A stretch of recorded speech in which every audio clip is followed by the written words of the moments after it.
Dad beamed at Thanksgiving, his voice carrying across the table with that particular pride he reserved for my sister. Jessica's fiancé runs operations at Memorial Hospital. Real authority. Brad manages a $40 million budget. Mom nodded enthusiastically, passing the mashed potatoes. Such a stable career. Benefits, retirement plan, the whole package. She glanced at me, her smile dimming. Rachel, when will you get a stable job? You can't do residencies forever. I cut my turkey carefully, keeping my eyes on my plate. I'm happy with my work. Work? Dad scoffed. You're 34 years old, still doing 80-hour weeks for resident pay. Your sister's getting married to a hospital executive. Don't you want stability? Jessica reached across the table and squeezed Brad's hand. He was nice enough, polished, confident, the kind of guy who wore expensive watches and talked about operational efficiency at dinner parties.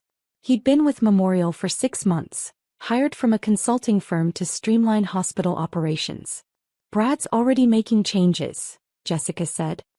He's implementing new protocols, cutting unnecessary spending. The CEO loves him. Brad smiled modestly. Just doing my job. Healthcare administration is all about finding efficiencies without compromising patient care. That's exactly the kind of strategic thinking Rachel needs to learn, Dad said, pointing his fork at me. Instead of just doing medical stuff, you need to think bigger picture. I took a sip of water. I'll keep that in mind. I'm serious, Rachel. You're smart enough. Why not go into administration? Brad could probably help you get your foot in the door. Right, Brad? Brad shifted uncomfortably. Well, administration requires a different skill set. Business acumen, financial management. Rachel has a medical degree, Mom interrupted. Surely that counts for something.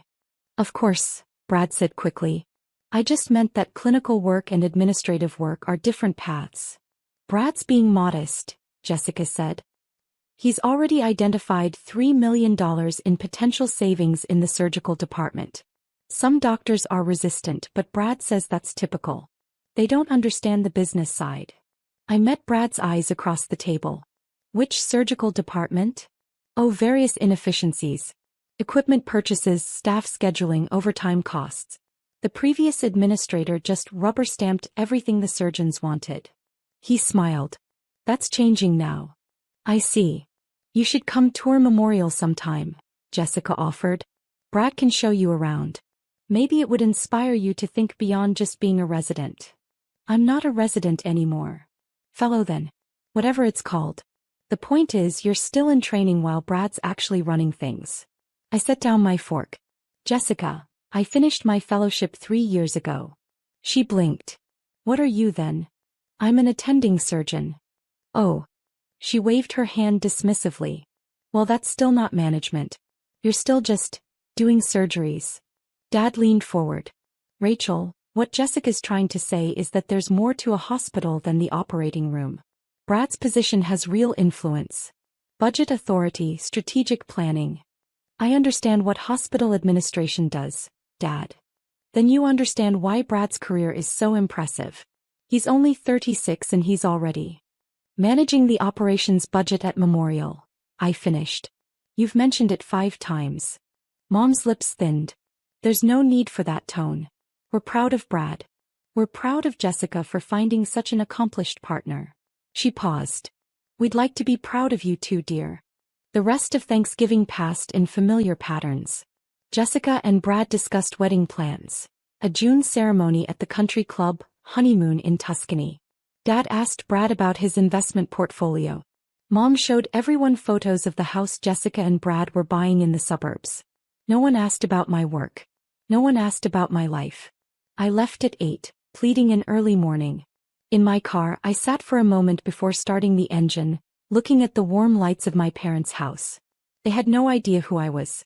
And I'd stopped trying to tell them.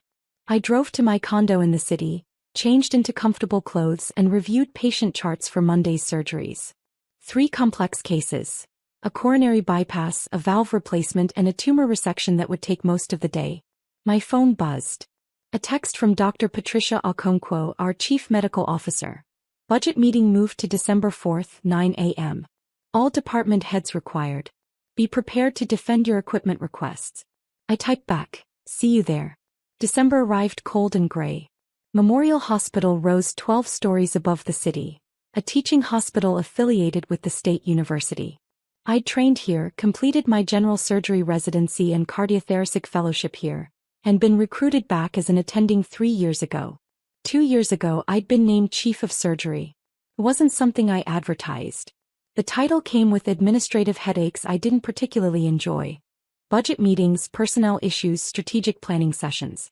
But it also came with the authority to protect my department, to fight for my surgeons, to ensure we had the resources we needed to save lives. My family knew I worked at Memorial. They knew I was a surgeon. They'd never asked my specific role and I'd never volunteered it. Why would I?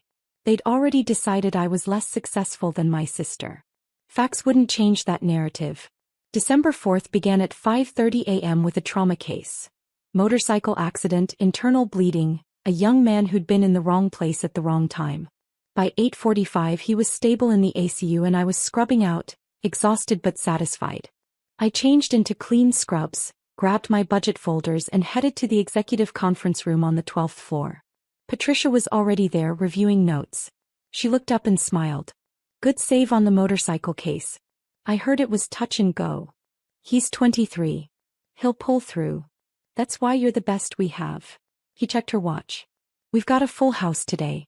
New operations administrator wants to make an impression. Brad Harrison? You know him. He's engaged to my sister." Patricia's eyebrows rose. "Small world. He's been here 6 months and he's already making waves. Lots of ideas about efficiency and cost cutting. I've heard. Well, prepare yourself. He's got some strong opinions about surgical department spending." The conference room filled up. Department heads, division chiefs, the CFO, the CEO. And Brad, sitting near the head of the table in an expensive suit, reviewing spreadsheets on his laptop. He didn't look up when I entered. Why would he? As far as he knew, I was just another overworked surgeon somewhere in this building. We'd never discussed specifics at Thanksgiving. I took my seat at the table. Patricia sat at the head with the CEO, Dr. James Morrison, beside her. "All right, everyone," Patricia began. "Let's get started. We're here to review departmental budget requests for the next fiscal year. As you know, we're facing pressure to reduce costs while maintaining quality of care. Brad Harrison, our Director of Operations, will be presenting his analysis." Brad stood, clicking to his first slide. "Thank you, Dr. Okonkwo. I've spent the past 6 months reviewing our operational efficiency, and I've identified several areas where we can significantly reduce spending without impacting patient outcomes." He clicked through slides showing graphs, percentages, comparative data from other hospitals. "The surgical department is our largest cost center," Brad continued. "Last year, surgical services accounted for $127 million in expenses. My analysis suggests we can reduce that by 15 to 20% through better scheduling, reduced equipment purchases and streamlined staffing." I listened, taking notes. Some of his suggestions were reasonable. Others showed a fundamental misunderstanding of how surgery actually worked. For example, Brad said, the cardiothoracic division ordered 3 new surgical robots last year at $2 million each. That's $6 million on equipment that sits unused 60% of the time. Dr. Marcus Webb, one of my senior cardiothoracic surgeons, bristled.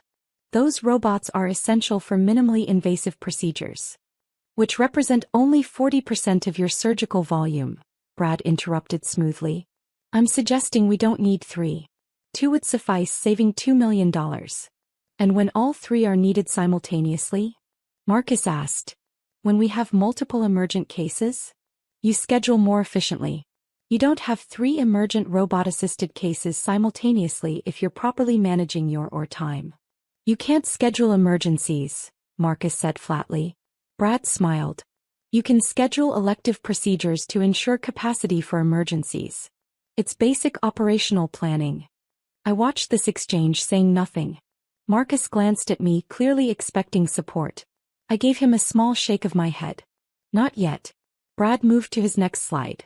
"Additionally, the surgical department has excessive overtime costs. Last year we paid $4.2 million in overtime to surgical staff. By hiring 2 additional scheduling coordinators at $120,000 total, we could eliminate most of that overtime, netting $4 million in savings. Dr. Sarah Chin, Chief of General Surgery, spoke up. The overtime exists because surgeries run long. Because complications arise. Because we can't just abandon a patient mid-procedure because we've hit our scheduled time. Of course not, Brad agreed. But better preoperative planning could reduce procedure times. Better coordination could prevent scheduling conflicts. These are solvable problems. Have you ever observed a surgery? Sarah asked. Brad paused. I've reviewed surgical records and timing data extensively. That's not what I asked. I don't need to perform surgery to understand operational efficiency, Dr. Chen. The tension in the room was thick. Patricia intervened. Let's table this for now. Brad, what else do you have? He clicked to another slide. Supply costs. The surgical department spends $18 million annually on supplies. Sutures, instruments, disposables. I've negotiated with alternate vendors who can provide equivalent products at 25% lower cost, saving $4.5 million. Equivalent how? I asked quietly. Brad looked at me for the first time. Really looked at me. I saw the moment of recognition. His face went still, his eyes widened slightly. I'm sorry, he said. You said equivalent products. Equivalent in what way? Same quality, same performance, same patient outcomes. He recovered quickly. Yes, all of the above. These vendors supply to comparable hospitals. Which hospitals? Regional Medical Center, St. Catherine's University Hospital. None of which are Level 1 trauma centers. None of which have our surgical volume or complexity. Kept my voice even. Cheaper supplies are fine for routine procedures. They're inadequate for the complex cases that come through our doors. Brad's jaw tightened. With respect, Dr. Rachel Chen. I watched him process this. Like Sarah Chen, but that was a different person. He didn't make the connection yet. With respect, Dr. Chen, I've done extensive research. These products meet all FDA requirements. So do a lot of products I wouldn't use on my patients. Meeting minimum requirements isn't the same as meeting our standards. Patricia stepped in again. Rachel raises a good point. Brad, can you provide data on patient outcomes at hospitals using these vendors? I can compile that, yes. Please do. Before we make any supply chain changes, we need outcome data. She glanced at her notes. What else? Brad moved through several more proposals. Reducing or staff, consolidating surgical specialties, cutting the budget for continuing medical education. With each suggestion, I saw my surgeons getting more agitated. Marcus looked like he wanted to throw something. Sarah was taking furious notes. The other department heads were equally frustrated. Finally, Brad reached his last slide. In summary, I'm recommending $23 million in cuts to the surgical department budget. This represents an 18% reduction while maintaining current surgical volumes and outcomes. Based on what evidence? I asked. Brad turned to me, and I could see irritation flickering beneath his professional composure. Based on 6 months of detailed analysis, Dr. Chen. Based on comparative data from peer institutions. Based on industry best practices. Based on spreadsheets, I said. Not on surgical realities. I understand that change is difficult. This isn't about change being difficult. It's about proposed changes being dangerous. The room went quiet. Dangerous. Brad repeated. That's a strong word. It's the accurate word. Cutting our surgical robots from 3 to 2 means longer wait times for minimally invasive procedures. That means patients spending more days in pain, more time off work, more risk of complications. Switching to cheaper supplies means higher infection risks, longer procedure times, worse outcomes. Eliminating or staff means surgeons working exhausted, which means mistakes. I met his eyes. You're not cutting costs. You're cutting quality and safety. Brad's face flushed. I've been hired to improve operational efficiency. Then improve it. But not at the expense of patient care. Dr. Chen, I appreciate your passion, but this is above your purview. These are institutional decisions. About my department. He blinked. Your department? Patricia cleared her throat. Brad, I don't think you've been formally introduced. Dr. Rachel Chin is our chief of surgery. The surgical department falls under her authority. I watched the color drain from Brad's face. Watched him glance at his spreadsheet, where my name was indeed listed at the top. Chief of Surgery, Department Head. I didn't realize. He looked at me, then at Patricia, then back at me. You're the department head. For the past 2 years. But you're so young. Yes, I've heard that before. I was appointed at 32, youngest chief in Memorial's history. I smiled slightly. It's in my bio on the hospital website. Did you review the organizational chart before today? His silence was answer enough. Brad, Patricia said gently, part of effective administration is understanding who you're working with. Rachel is not only our chief of surgery but also one of the most accomplished cardiothoracic surgeons in the region. She's published 73 papers, holds 4 patents on surgical techniques, and has a patient survival rate that's among the highest in the country. Brad looked like he wanted the floor to open up and swallow him. I apologize. I should have. I didn't. It's fine, I said, though it wasn't. Let's focus on the budget. Patricia, I have the surgical department's requests here. I'd like to walk through them. For the next hour I presented our budget needs. New equipment purchases justified with outcome data. Staffing requests, backed by surgical volume projections. Supply costs with detailed explanations of why we use specific vendors. Brad said nothing. He sat there, growing paler, occasionally checking his phone. Finally, Patricia called for a break. 15 minutes, everyone. Let's reconvene and start working toward compromise. The room emptied. Brad stood quickly, moving toward the door, but I intercepted him. Brad. A word. He stopped, turning slowly. Up close I could see sweat on his forehead despite the cool conference room. I know this is awkward, I said quietly. Finding out I'm the department head you've been proposing to cut. Rachel, I had no idea. I know. That's part of the problem. You've spent 6 months analyzing the surgical department without ever talking to the person who runs it. I talked to other surgeons. Did you? Or did you pull data from spreadsheets and make assumptions? He ran a hand through his hair. Jessica never said you were a chief of surgery. Jessica doesn't know. How does she not know? Because she never asked. Neither did my parents. You all assumed I was still a trainee, still figuring things out. I stopped correcting you. But your job, it's a huge accomplishment. Why wouldn't you tell people? Why would I? So my dad could compare my salary to yours? So my mom could ask when I'm getting married instead of focusing on my career? So Jessica could feel threatened. I shook my head. It was easier to let you all believe what you wanted to believe. Brad leaned against the wall. I've made a complete ass of myself. Yes. The wedding's in 6 months. Jessica's going too. He stopped. Does she have to know about this? About you proposing to gut my department? Or about me being your boss's boss? Either. Both. He looked genuinely panicked. She'll be humiliated. She spent Thanksgiving bragging about my authority while you sat there knowing you outrank me. I don't outrank you. We have different roles. Rachel, you control my entire budget. You determine what programs get funded. You could make my job impossible if you wanted to. I'm not interested in making your job impossible, Brad. I'm interested in protecting my patients and my surgeons. He was quiet for a moment. The equipment cuts. The supply changes. You're saying they'd actually harm patient care. Some would. Some are just inefficient. Some show you don't understand the surgical environment. I softened my tone slightly. Look, I'm not opposed to efficiency. I'm not opposed to cost savings.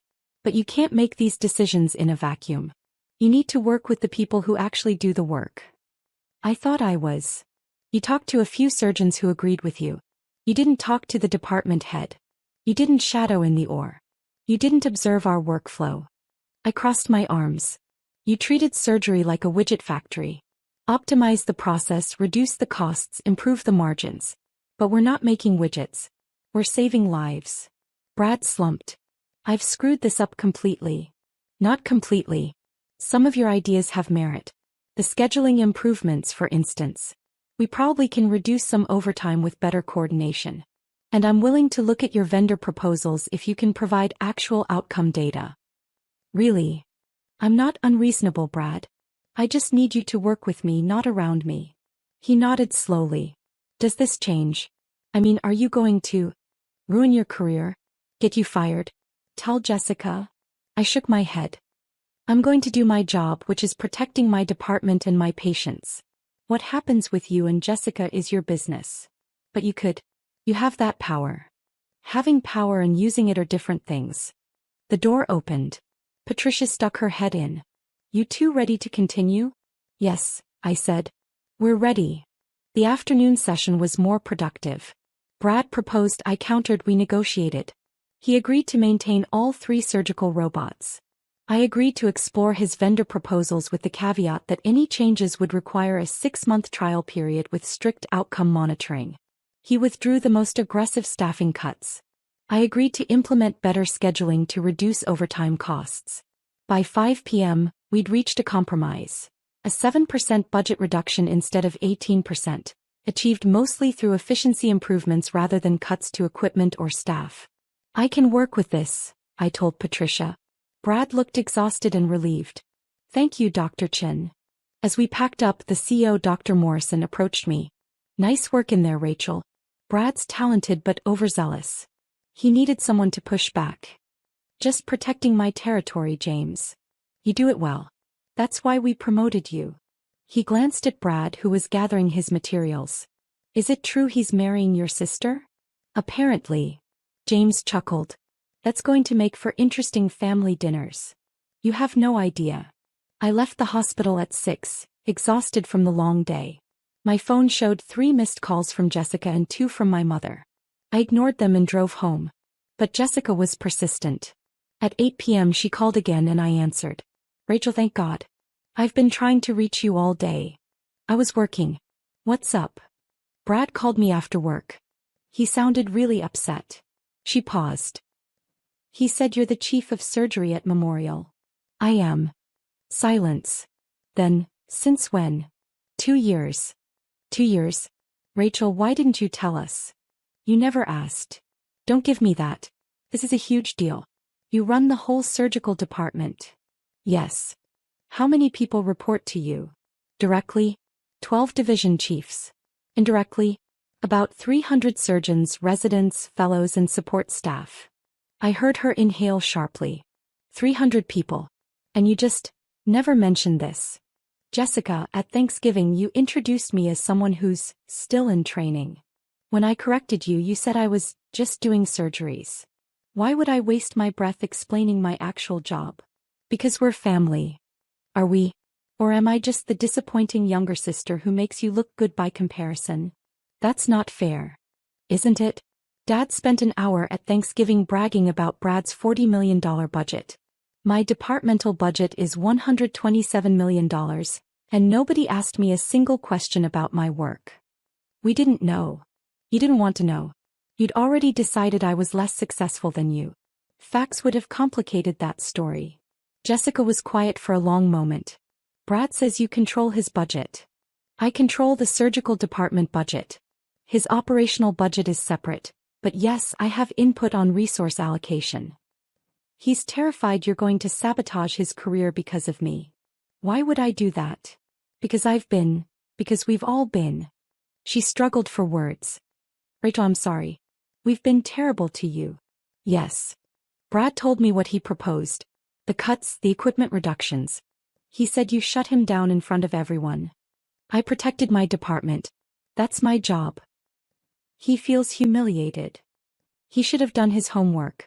If he'd bothered to learn who ran the department he was proposing to cut, he wouldn't have embarrassed himself. You could have told him at Thanksgiving. Why? So he could treat me differently? So you could brag about having a chief of surgery in the family instead of a failure. I laughed bitterly. Jessica, I'm not a trophy. I'm not here to make you look good. I never said you were. You introduced me as between jobs to Brad's colleagues. You suggested I get a real job in administration. You've spent my entire adult life treating my career like it's less important than yours. I didn't know. You didn't ask. Silence. Then quietly, you're right. I didn't ask. None of yous did. She paused. Mom and Dad don't know yet. About your position. I assumed Brad would tell you and you'd tell them. He told me not to. He's afraid. God, Rachel, he's afraid if Dad finds out he'll be humiliated too. That the whole family will realize they've been dismissing you while you're actually more successful than any of us. I'm not more successful. I just have a different job. Don't do that. Don't minimize it. Brad looked you up. Johns Hopkins undergrad, Harvard Medical School, surgical residency at Mass General, fellowship here. You've won awards. You've published in every major surgical journal. Her voice cracked. You're kind of famous in medical circles apparently. I'm good at my job. You're exceptional at your job. And we treated you like you were failing at life. I sat down on my couch, suddenly very tired. Jessica, what do you want from me? I don't know. Forgiveness. Understanding. For you not to ruin Brad's career because our family's been horrible to you. I'm not going to ruin Brad's career. I'm going to make him better at his job by forcing him to actually understand surgical operations before making proposals. That's good for him and good for my department. He's scared of you now. Good. Maybe he'll do his research next time. Rachel. Jessica, I've had a very long day. I performed an emergency surgery at 6 a.m., spent 5 hours in a budget meeting fighting to protect my department's resources, and I'm exhausted. I don't have the energy for this conversation. When can we talk? Really talk? I don't know. Maybe never. Maybe I'm done trying to make you see me. Please don't say that. Why not? It's true. I spent years trying to get you, Mom and Dad, to understand what I do, to care about my work, to see me as something other than the disappointing one. And it never worked. So I stopped trying. And honestly, my life got better. Because you have other people who appreciate you. Yes. Colleagues who value my expertise. Patients who trust me with their lives. Residents who look up to me. I don't need my family's approval anymore. But you want it. The words hit harder than I expected. Maybe I did. Once. And now. Now I'm too tired to care. I hung up before she could respond. The next day at work was busy. 3 scheduled surgeries and a consult on a complex trauma case. I didn't think about Brad or Jessica or the budget meeting until Patricia stopped by my office at 4 p.m. Brad submitted his revised proposal, she said, handing me a folder. It incorporates all your feedback. Very thorough. I flipped through it. He'd done his homework this time. Outcome data from the proposed vendors, detailed scheduling analyses, realistic timelines for implementation. This is good work, I admitted. He's terrified of you, you know. So I've heard. Patricia sat across from my desk. He came to my office this morning and asked if he should resign. What did you tell him? That he's good at his job when he remembers that hospitals aren't factories. That he made mistakes but he's learning from them. And that you're not interested in destroying him, you're interested in patient care. All true. He also asked if there's any way to avoid humiliating his fiancé's family. I looked up. What? Apparently your family doesn't know you're chief of surgery. They think you're a junior surgeon still finding your way. Brad's worried about what happens when they find out. That's not my problem. No, but it is his problem. He's marrying into a family that completely misunderstood one of its members. That's awkward. I set down the folder. Patricia, my family decided who I was a decade ago. I got tired of fighting that narrative. If they find out the truth now and feel embarrassed, that's not my fault. Of course not. But Brad's in an impossible position. Keep your secret and feel like he's lying to his fiancé's family, or tell the truth and expose how wrong they've been about you. Again, not my problem. Patricia studied me. You're angrier than you're letting on. I'm not angry. I'm just done. Done with what? Trying to make them see me. Trying to prove I'm worthy of their attention. Trying to fit into their hierarchy of success. I lean back in my chair. I have a department to run, lives to save, residents to train. I don't have time for family drama. Rachel, you're one of the most brilliant surgeons I've ever worked with. But you're also human. It's okay to be hurt that your family didn't see you. Noted. She smiled sadly. That's not a healthy response. Maybe not. But it's the one I have energy for right now. After she left, I tried to focus on work, but my mind kept drifting. To Thanksgiving dinner, to my parents' dismissive comments, to Jessica's introduction of me as the failure of the family, to the look on Brad's face when he realized who I was. My phone rang.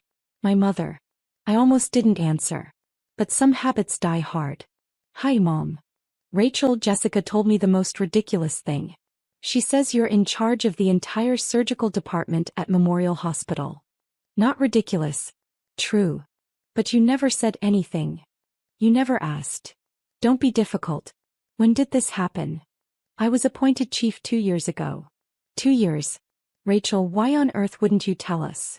Because at Christmas that year I mentioned I'd been promoted, and Dad interrupted to talk about Jessica's raise. I stopped trying after that. That's not. We would have listened if you'd been clear about how important it was. Mom, I was named the youngest chief of surgery in a major teaching hospital's history. How much clearer could I be? Silence. Your father is very upset. Why? Because he spent Thanksgiving bragging about Brad's management position while his daughter runs a larger department. That's not fair. Isn't it? Brad manages operations. I manage 300 people and a $127 million budget. But Brad's the one with real authority, apparently. We didn't know. You could have known. You could have asked. But you decided I was the disappointment and you never questioned that assumption. We never said you were a disappointment. You said I needed stability. That I should learn from Brad about strategic thinking. That I was still in training while Jessica's fiancé was actually running things. My voice was calm, clinical, like I was presenting a case study. You said all of that 3 weeks ago, Mom. Thanksgiving. While I sat at your table knowing that I outrank Brad in every meaningful way. Rachel. I'm not angry, Mom. I'm just tired of being invisible. You're not invisible. Then tell me one thing about my work. One specific thing. Not you're a surgeon, or you work at a hospital. One actual detail about what I do. Silence. That's what I thought. This isn't fair. You're putting me on the spot. I'm asking you to know your daughter. That shouldn't require putting you on the spot. I heard my father's voice in the background. Mom muffled the phone then came back. Your father wants to talk to you. I don't want to talk to Dad right now. Rachel, please. I hung up. For a moment I sat there staring at my phone. Then I turned it off completely and went back to work. The next week was a blur of surgeries and meetings. Brad avoided me, communicating only through emails that were meticulously professional. Jessica texted twice asking to meet for coffee. I didn't respond. On December 11th, Patricia called me into her office. We need to talk about the gala. Memorial Hospital's annual fundraising gala was a major event. 500 guests, major donors, community leaders, board members. As chief of surgery, I was expected to attend and schmooze with potential donors. What about it? I asked. It's this Saturday. You're presenting the Surgical Excellence Award to Dr. Marcus Webb. I know. Your family RSVP'd. 4 tickets, your parents, Jessica and Brad. I closed my eyes. Of course they did. I'm assuming they don't know you're presenting? They don't know I attend these events, period. Rachel, this is going to be very public. You'll be on stage. Your bio will be in the program. There's no hiding who you are. I'm not trying to hide. I just haven't advertised. Well, you're about to advertise in front of 500 people, including your entire family. She paused. Are you prepared for that? I'm prepared to present an award to a deserving colleague. What my family does with that information is their problem. Saturday arrived cold and clear. The gala was held in the hospital's grand ballroom, a space usually reserved for board meetings but transformed for the occasion with round tables, elegant centerpieces, and a stage with professional lighting. I arrived at 6, an hour before the event started, to review my remarks and check the technical setup. My dress was simple but elegant. Black, professional, with the kind of understated jewelry that signaled competence rather than flash. Patricia found me backstage. You look terrified. I hate public speaking. You speak at medical conferences all the time. That's different. Medical conferences are about science. This is about performing. You'll be fine. Just introduce Marcus, read his achievements, hand over the award. 5 minutes, tops. My family's out there. I know. They still don't know I'm presenting. Jessica texted yesterday asking if I'd be at the gala. I didn't respond. Patricia squeezed my shoulder. For what it's worth, I think they're about to be very proud. And very embarrassed. The ballroom filled up. I watched from backstage as guests found their tables, as waiters circulated with champagne, as the hospital CEO worked the room like the fundraising professional he was. Table 14. That's where my family sat. I could see them through the gap in the curtain. Mom in a cocktail dress, Dad in his best suit, Jessica radiant in silver, Brad looking uncomfortable in black tie. They had no idea I was 30 feet away, heart pounding, preparing to walk onto that stage. The program began. Dinner was served. The CEO gave his opening remarks, thanking donors and highlighting the hospital's achievements. Then Patricia took the stage. Every year, Memorial Hospital recognizes excellence in surgical care.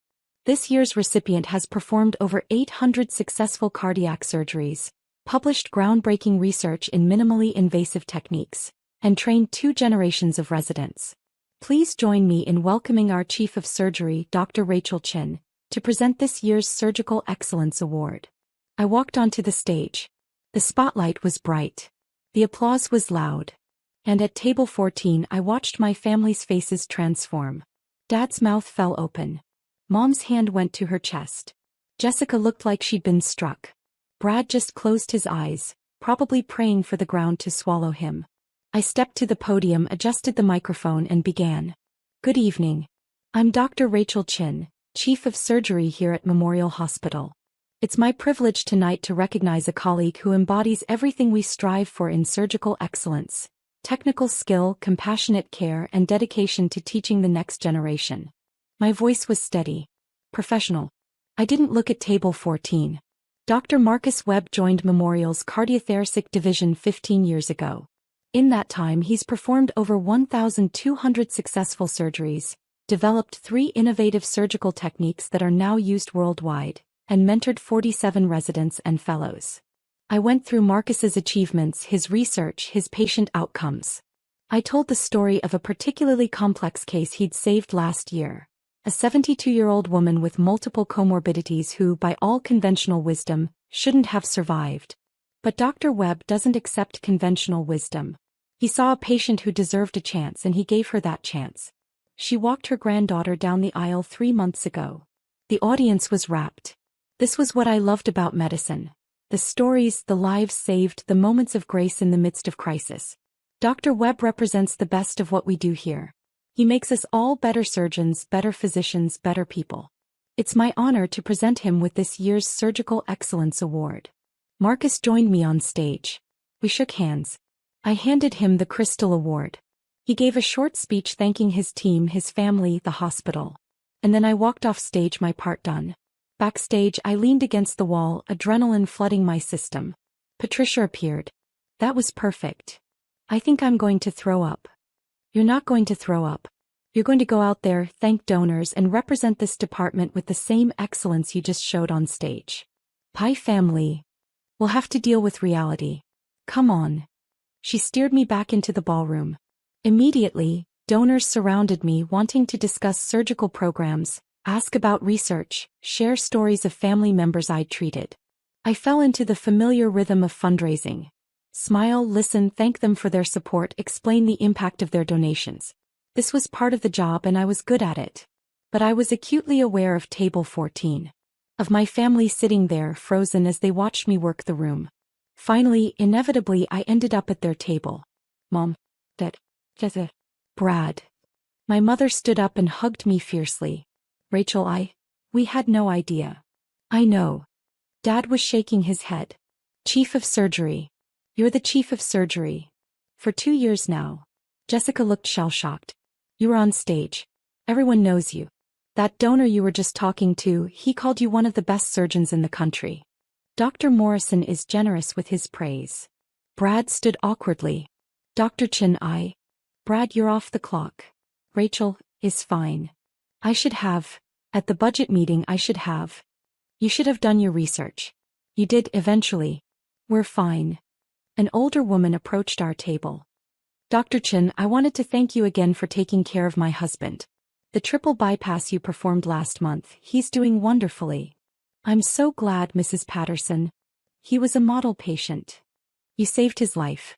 I can never thank you enough. She squeezed my hand and moved on. My mother was crying. Rachel, all these people, they all know you. I work here, Mom. These are donors, colleagues, patients' families.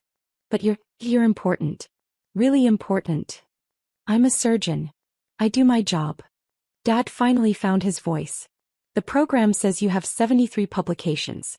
Is that true? 75 now. 2 more came out this month. And you're only 34. Yes.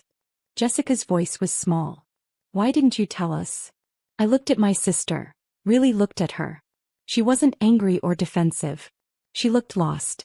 Would you have heard me if I'd tried? I don't know, she said honestly. Probably not. Then there's your answer. The gala wound down. My family stayed at their table watching me navigate the room, clearly seeing me in an entirely new light. As the event ended, Jessica approached me. Can we talk? Somewhere private. I led her to a quiet hallway outside the ballroom. For a moment we just stood there. I've been a terrible sister, she said finally. Yes. I spent so long being the successful one, the accomplished one. I needed you to be less than me. And when you tried to tell me otherwise, I didn't want to hear it. I noticed. Brad told me everything. About the budget meeting, about your department, about how I've been treating you. Tears streamed down her face. Rachel, I'm so sorry. For what, specifically? For dismissing you. For introducing you as a failure. For never asking about your work. For making everything a competition where you had to lose so I could win. I leaned against the wall. Jessica, I'm not angry. I'm just tired. Of me. Of trying to make you see me. Of defending my choices to people who should already respect them. Of being invisible in my own family. You're not invisible anymore. No. But I shouldn't have had to be on stage in front of 500 people for you to see me. You should have seen me at Thanksgiving when I tried to tell you I'm not a resident. You should have seen me at Christmas 2 years ago when I mentioned my promotion. You should have seen me every time you called me a disappointment and I didn't argue back. She nodded, crying harder now. What can I do? How do I fix this? I don't know if you can. Trust takes time to build and you spent years breaking mine. I want to try. Please, Rachel. Let me try. I looked at my sister, really looked at her for the first time in years. Saw her not as the golden child or the competition, but as a person struggling with her own insecurities. Okay, I said quietly. We can try. But Jessica, this has to be real. No performances. No competitions. No dismissals. I promise. And you have to actually want to know me. Not because I'm chief of surgery or because I'm impressive to your friends. Because I'm your sister. I do want to know you. The real you. We hugged then, really hugged, and something in my chest loosened slightly. Mom and Dad found us in the hallway. Rachel, Dad said, and his voice was thick with emotion. I owe you an apology. A big one. Several, actually. He laughed, but it was shaky. I've spent years telling you to be more like Jessica. To get a stable job. To think strategically.